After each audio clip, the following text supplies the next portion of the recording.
Okay, thank you. Sorry about that, but we do have our video back, and hopefully everything will run smoothly from this point forward.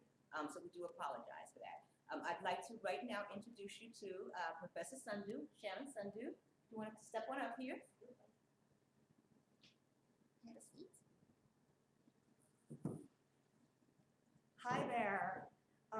My name is Sharon Sandhu, and I am a professor of history, and I am also Associate Dean in the College for Curricula, which means that I know a lot about all of the diverse array of academic programs that we offer in the college at Drew. And my job is to give you a very brief overview of what it's like to be in the classroom at Drew. And what I would say about that is that what distinguishes Drew as a unique, a special place are both how students learn, but also what students learn. So I'm going to talk a little bit about each in turn. First of all, how students learn. We are a small liberal arts college that prides ourselves on close interaction between faculty and students, which means that class sizes are small. Students know their faculty very, very well. Students are actively seeing their academic advisors, who are also their professors, on, I would say, at least a weekly basis, which is a fantastic thing. But that also goes hand in hand with the style of learning in the classroom. Drew is not a place where students sit back and kind of passively listen to a professor speak at them and lecture at them. What we do in the classroom is actively engage students in the process of learning by doing. And so what that means, for example, is that a student who's taking a course in the biology department on tropical marine ecology isn't just going to look at pretty pictures of fish. They're going to spend their spring break snorkeling in Belize and actually doing research in the field. It means that a student who is taking a course on business in Japan isn't just abstractly reading articles about the subject. They're spending a week in Japan engaging with small business owners, with government leaders, and learning about what business is about, how finance is organized, again, in the field. We learn through doing.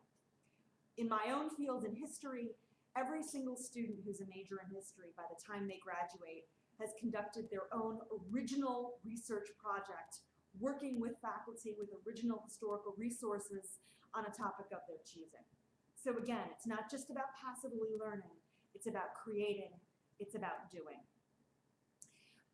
The other aspect of the education that is unique, that distinguishes Drew as a liberal arts college where we learn through doing, has to do with what students learn. And Drew is a liberal arts college. And what that means is that we don't think of the coursework, the education that students receive in their undergraduate curriculum, as being narrowly focused on preparing each student for a career of their choosing. It's simply not the best way to prepare young people for their futures. We live in a very dynamic, rapidly changing economy. Careers and opportunities that exist by the time a student graduates very well might not exist yet. And so the very best way that we can prepare students is by cultivating habits of creative thinking, of organized thinking, research skills that will allow students to adapt to a changing marketplace, to come up with new ways to engage with the world so that they are flexible enough to cope with a rapidly globalizing and changing world around them. And the way we do that is embedded in the curriculum for undergraduates here at Drew. And I would characterize that curriculum as built around, the coursework is built around three key conceptual aspects of an educated person that we're building. First of all, we're building into the curriculum skills that every college-educated person should have in order to be successful in the world beyond. And I'll talk a little bit more about that in just a second. Second of all, we're cultivating flexible habits of thinking so that students can think broadly about problems that they encounter in the world around them and apply a multiplicity of tools and different frames of reference in order to be able to puzzle through how to resolve conflicts and problems and tackle whatever challenges they might face subsequently. And finally, we cultivate what I would describe as global habits of thinking about the world. And I'll speak a little bit more about each in turn. So first of all, skills. The two key skills that employers tell us are absolutely essential for any college-educated person are, first of all, the ability to write. And every single Drew student, by the time they graduate, will be able to write for a broad array of audiences in smooth, polished prose. This is probably the most critical skill that a college-educated person will need, whether they go on for further study, for professional training, or right out into the world of work. Writing skills are an absolute must, and it's built throughout the curriculum. Second of all, students need to be able to work with numbers, need to have habits of quantitative thinking. And that's also built into the curriculum. Now, does that mean that every single student is taking math classes? Well, not necessarily. We want students to be doing their writing and to be doing their quantitative thinking in ways that make sense given their larger goals and given their interests. So for example, a student who is interested in theater and wants to be a theater major in our very highly ranked theater program, it doesn't necessarily make sense for that student to take a calculus class. What makes sense is for that student to take a theater technology course where they're learning those habits of quantitative thinking in ways that they're engaged and that apply to their interests. And the same is true for students who are art history majors and history majors and sociology majors. We build the writing, we build the quantitative thinking into the curriculum in ways that the students are going to be interested in doing that work and will be acquiring the skills in ways that they're motivated to do and make sense. The second set of what I would characterize as kind of like skills or habits of thinking that we build into the coursework are what I describe as flexible ways of thinking. Every student is going to find their passion, and they're going to pursue that passion to their heart's content in what we call a major, which is sort of standard from university to university, college to college. And we offer a vast array of disciplines at Drew. We offer a multiplicity of natural science majors, the standard physics, chemistry, biology, computer science, mathematics.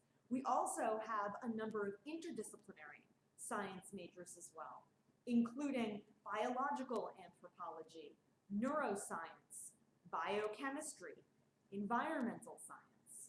We also offer the full host of social science majors. These are fields in which students are studying the ways that social scientists apply the scientific method in order to study interactions within communities and the creation of social groupings. And this would include psychology, it would include sociology, anthropology, which is the study of the creation of cultures within communities, economics, business studies, and of course, political science. It also includes the humanities. These are fields where we engage the study of how people construct values and understand the world around them. It would include the study of the past, so history, for example, philosophy, right? The ways in which human beings construct values and ethics and understand the ways in which they engage with the world. It would include the study of comparative religion as one of the fields that a student could choose to concentrate and major in. Also the foreign languages and cultures as well. And finally, we also, and English literature and world literatures as well. We also have a very wide array of fine arts areas that students can choose to focus in for their majors, including theater, music, fine arts, and art history as well. And then there's a number of what we call interdisciplinary areas that kind of cross those boundaries from one area of sort of traditional disciplinary study to the other, including Pan-African studies, including women's studies. I already mentioned environmental science. So there's really a tremendous array of areas where students could choose to focus their energies. And the advice that I always give students is this: you want to think in terms of what you're really, truly interested in. And if you're pursuing that passion, that area of curiosity, all of the other pieces of the puzzle fall into place. You'll be motivated to build skills with writing and quantitative thinking. You'll be motivated to pursue the study and the development of research projects, for example. The kinds of things that employers in the marketplace are looking for are going to kind of come as a byproduct of putting your energies into something that you're really curious about studying. And it doesn't necessarily even matter what that field is. The things that are going to make you an attractive and appealing college-educated individual will kind of come along naturally. Now, we do want students to find their area of passion and find their area of focus, but we also want students to kind of push outside of their comfort zone as well. And so we ask students to do a little bit of coursework in every single one of those broad areas. And that gives students that flexible set of habits of thinking that allow them to tackle problems and questions from multiple different perspectives. That's what gets you thinking dynamically, by moving around the curriculum that way. And the final area that I would characterize our curriculum as emphasizing has to do with what I call global thinking. We live in a global world where we kind of can't live in a bubble anymore. And we need to be able to engage with people with very different backgrounds and very different beliefs than ourselves. And we need to have an appreciation for the ways in which the world is an interconnected place. And so all students, by the time they graduate, we ask that they've received at least an intermediate level of proficiency in a language other than the one that they grew up speaking. And that is essential in a globalizing world. It helps you to think in different ways by speaking in different languages. We also build into our coursework certain capacities for understanding inequality across the world, and the ways in which people construct beliefs and values differently from place to place, and the ways in which those different sets of values interact and sometimes come into conflict with each other. And finally, in order to get students to put into practice their habits of global thinking, every student who comes to Drew will have what we call an off-campus experience, where they're taking what they learn in the classroom and they're putting it into practice in the world beyond. It could be in the context of a course, right? So for example, that biology course, where students go to Belize and study tropical marine ecology on site. It could be a study abroad experience outside of the United States.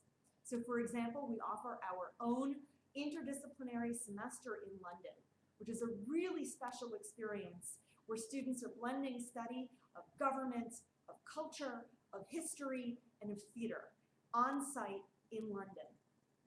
It includes the opportunity to participate in global study abroad programs with what we call our global partners, which gives students access with maximum credit potential to study abroad opportunities worldwide, with credit opportunities that translate directly to their Drew requirements and directly to their majors as well. It could also involve the opportunity to do what we call a short-term abroad experience. Perhaps it's 3 weeks immersing yourself in a culture with the very same group of students that you spent the semester prior studying that culture, that problem on campus.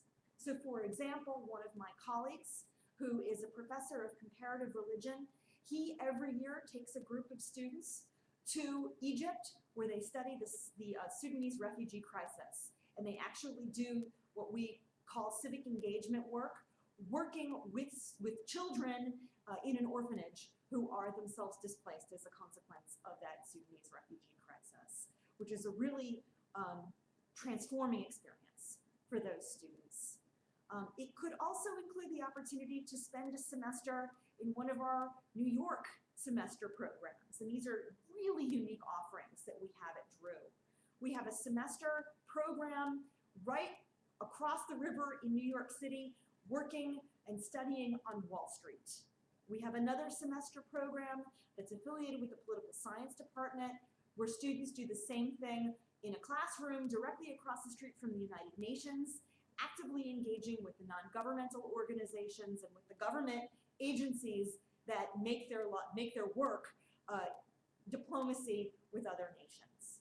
We also have the art semester, which is actually embedded within the curriculum for both fine arts majors and art history majors, where students aren't just studying how to paint, aren't just studying kind of abstractly what artists do from a classroom on campus, but are actively going to galleries to see how practicing artists and going to museums to see how practicing curators go about their craft and go about developing new creative styles and making sense of how curators and collectors assemble their collections and really learning hands-on in the field how the contemporary art scene works, as well as a Washington semester where students are combining study through political science or history departments with internships in Washington, D.C.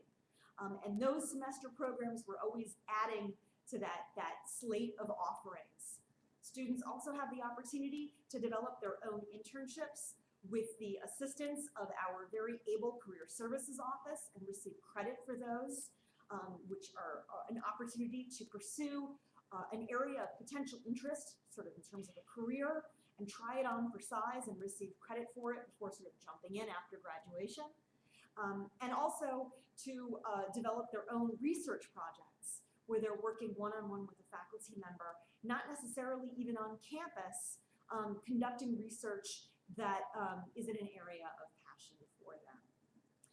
All told, these experiences create something really pretty unique and very student-tailored. So students at Drew are able to figure out what makes them tick, what they're really interested in doing, and pursue it at length, try on new things for size, get out there into the world, and that is what makes this very unique full impact experience that we offer through our curriculum at Drew. I'm going to stop talking at that point and leave open the opportunity for questions. I don't think we have any questions that come through here as yet. So what we can do is move to the student panel, if that's okay. And if any questions come through, we'll be able to address them. Great. Well, it's been a pleasure. I can't see you, but if any questions emerge, you can always get in contact with the faculty or with the dean's office at Drew, and we will connect you with people who can answer those questions or answer them ourselves. So good luck in your decisions about where you'll be completing your college education, and hopefully we will meet you in the future. Okay. Thank you so much, Professor.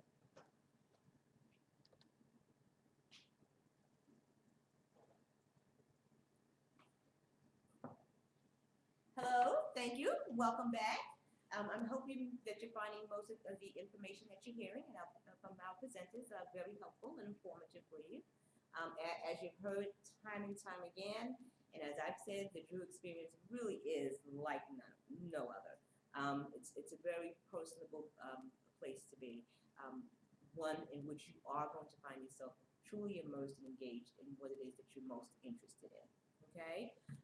What I'd like to do now is to get ready to bring up, well, part of our student panel is here. We have 1, 2, 3 students, and they're going to take a moment. They're going to introduce themselves and and to give you and to share with you some of the insight that they get from Drew, that Drew experience from their own personal mouths. Okay. So if you'll give us just a second while we make that transition, we'll be right back. Okay, Paige, you want to step on over? We'll grab another chair.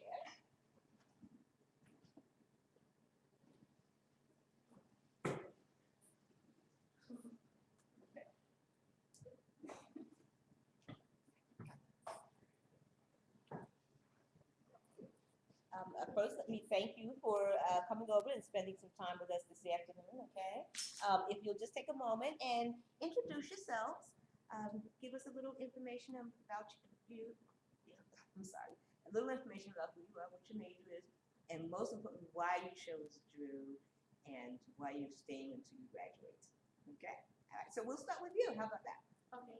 Hi guys, my name is Shaida Perez. I am a sophomore, so I'm class of 2016. My majors are neuroscience and Spanish. I picked Drew because it was a really small school.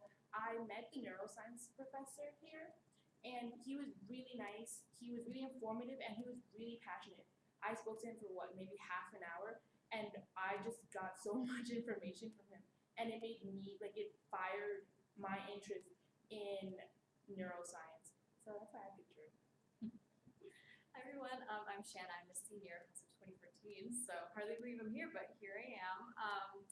I am an English major, writing minor, and I am actually from California, so I did really make a big leap to move across the country. So I really did have enough faith in Drew to like show up here and live here for 4 years, and I haven't regretted a minute of it as I am a senior, and it's all coming to a close. It's funny to think back at how well Drew has impacted my life, but I would say that I really did picture because they liked me the most. And as I mean, I am a tour guide here at school, so I get asked that question a lot. So honestly, they liked me the most, which is really important that there's a school willing to invest in you as much as you're willing to invest in them. So that's why I really enjoy being a student here. My name's Maddie. I'm also a sophomore. Philosophy major as of now. Probably gonna add something else. Potentially a French minor. Potentially sociology double major. Not really sure yet. Still have time. But the reason I chose Drew, it's funny because when I was going through college application process, the woman who was helping me pick, she told me about Drew. Had never heard of it. Probably like a lot of other people. And so literally from the minute I stepped on campus, I fell in love. I did early decision, only applied to Drew, only got in. It was awesome because January, everyone else was doing all their college apps and I was already accepted, ready to go. And it's just because when I sat in one of the classes and being here now, like the professors are just, whatever discipline they're teaching, they care about it so much. Like the reason I became a philosophy major actually is because Dr. Lee, even after just taking Philosophy 101, we would have like intense conversations about life, and it's just like he really loves what he does, and that's what really matters, and that's why I love Drew. Plus the small class sizes make it easier for you to actually engage in the conversation. I think like the best part I've always found that like you can be so passionate about your given major, and there's kind of like this competition within like all your group of friends over who belongs to the best department. Yeah. Because I mean, I think It's funny because all my friends, like after I took 101, I was like, you guys, you have to take philosophy. Like it's great. And so 2 of my best friends are in Philosophy 101 this semester, and I'm in Philosophy of Religion. And like we went to philosophy club, and we're just like, we had a 2-hour conversation with him after the club ended, like just talking about like life. And we're like, can we like go to dinner and just like talk about this more? He was like, yeah, of course. Like so he was like open to talk anytime usually. So yeah, and you kind of like become like unknowingly passionate too. Like Yeah. I find myself like bringing it up. exactly, and it's like you can be made fun of for totally geeking out, but everyone geeks out about their own respective majors, so it's like it doesn't even matter anymore anyway.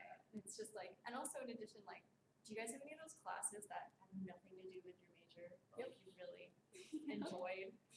Actually, I'm taking globalization in the Francophone world this semester. I just found out like it doesn't actually apply for the minor, which is, it's okay though because I really love the class. Like it's in English, even though it's a French class. So, but we're talking about things that like hopefully one day I'll be able to discuss in French. But it's like we're talking about globalization mainly, and like we just saw this play in Brooklyn, and it was in Chinese, French, and with English subtitles, and it was awesome because it was free, and we got to go to Brooklyn for free and see this play, and it was really cool, and it's just really interesting all the opportunities you get to come across when you come here, especially with New York being less than an hour away. Like I think one of my favorite ones, I took like a history of jazz class like a couple years ago, and I just liked it, and I was like, I like this music, and it fulfilled like one of our general education requirements, so I was just like, I'm going to take this class, and I did, and it ended up helping me out in my major because all of the literature I seem to enjoy comes from that period when jazz kind of like blossoming, and I was just like, to find something that I thought would be unrelated to anything that I was doing, and to bring it in because I had that power and I was able to do it, like shows how flexible the curriculum is. Like, I'm sure you've taken one of those, like awesome. Yeah, actually, it's kind of, I took a Spanish class, and, it kind of went to my major, but not really, because we're not allowed to have more than one class in the major that's a different language, that's in English. So it was like a theater history kind of in English, but about like the Hispanic and the Spanish specific, like from Spain, from like all these other different places, and it was so cool. Like that's how I decided who my advisor was going to be because I had class with him one day, and day one, I'm like, oh my God, yes, this man needs to be my advisor whenever I decide to declare. I know, it's so cool. You know, I literally is actually my advisor too. And he wrote my recommendation to get into the Baldwin Honors Program, which I did get accepted into this summer. So that was it. So like the benefit of having like small classes Yeah. is that you're on first name basis with a It's lot of actually my professors. biggest class too. Yeah. It's 50 kids, and like Hall of Sciences 104 is the biggest classroom you'll ever be in on this campus. But it's funny because I sat in the first row, so it was me and my friend Shakur and like this kid Quaid. So it was like there were 3 kids in the class because no one else would talk. I don't know. I guess they're intimidated because it's 101, but like it was like of the 4 of us in a class, even though it was a big class. So that was cool. That's how I got to know my name. Recommend me for that.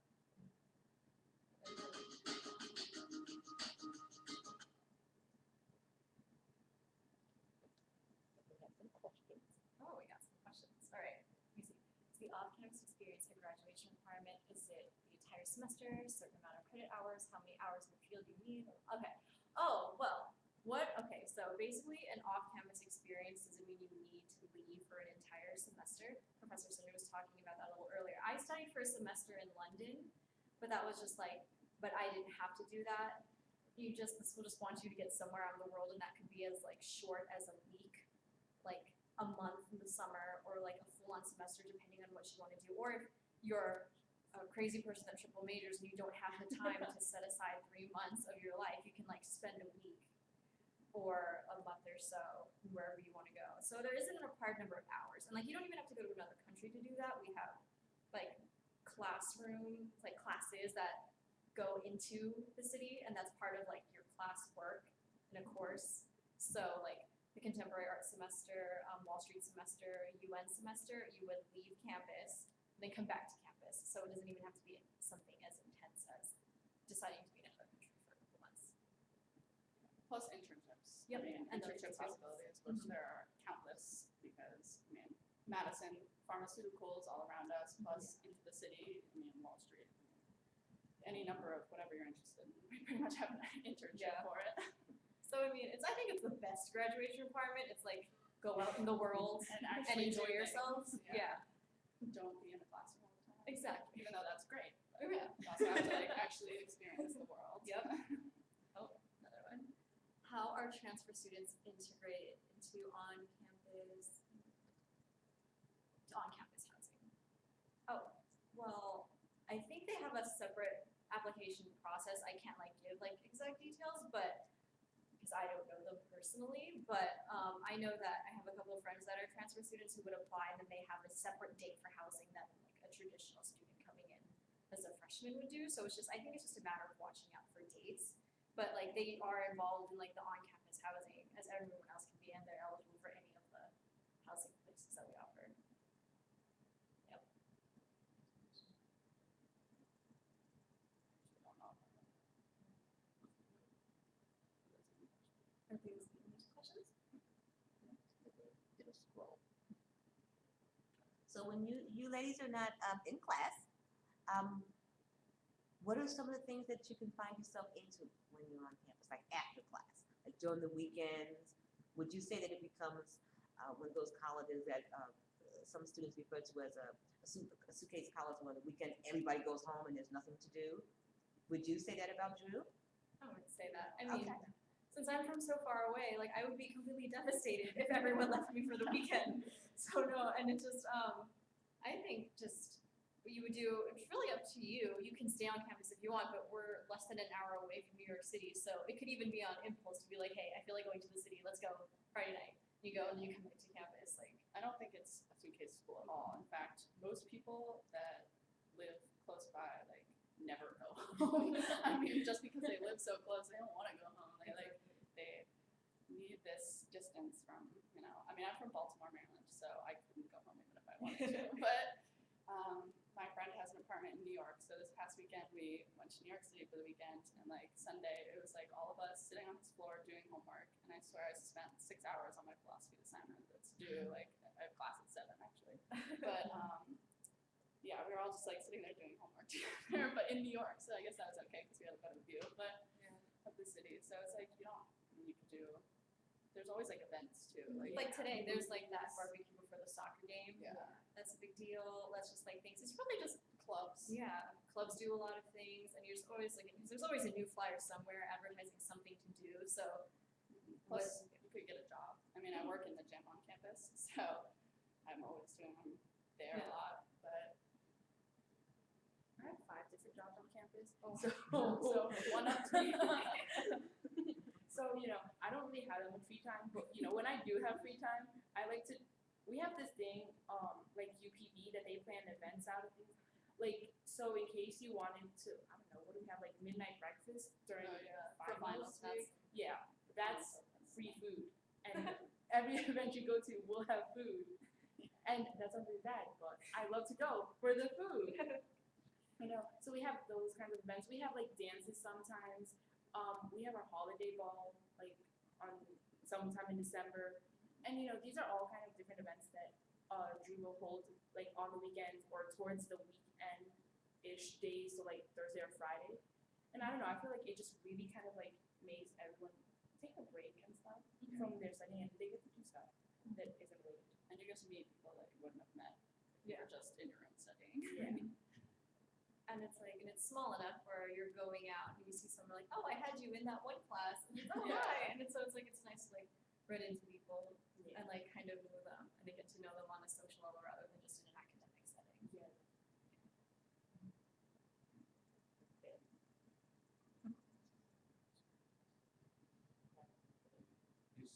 You ladies take advantage of taking classes in the other schools. Some of your courses cross-listed. You might want to talk a little bit about that. The seminary and graduate school. I don't take any My classes. last case. But I haven't either, but I know that a lot of one of my friends is a comparative religion majoring in comparative religion, and then so they'll be aware of events that are happening with either the theological school or the graduate school, and it's very, as much as they are 3 different schools technically, they're very much aware that the other schools exist. They're always opening opportunities up for students, or the graduate school is holding this thing, or the theological school is doing this thing. Any interested student can go in and participate in it. There's there isn't an exclusion at all. So, I've never done it personally, but I know at least especially for those majors that involve those things, like a comparative religion major, it's Yeah. nice to know. So if you're studying religion, you would be able to Mhm. do stuff from that.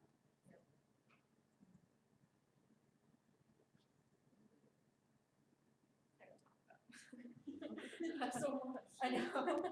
Without questions. I know. Ask some questions. So I know. we can answer them. We're all in admissions too. So it's just I know. You guys I'm a have- tour guide. Have you guys ever had gone into Java City or anything, and then just seen your professor, or gone to the gym and just seen your professor working out? I worked out next to my professor all the time. Really? Which professor? Professor Andrews, he's a social professor. Oh, okay. Yeah, he would just be on the bike, and I'm like,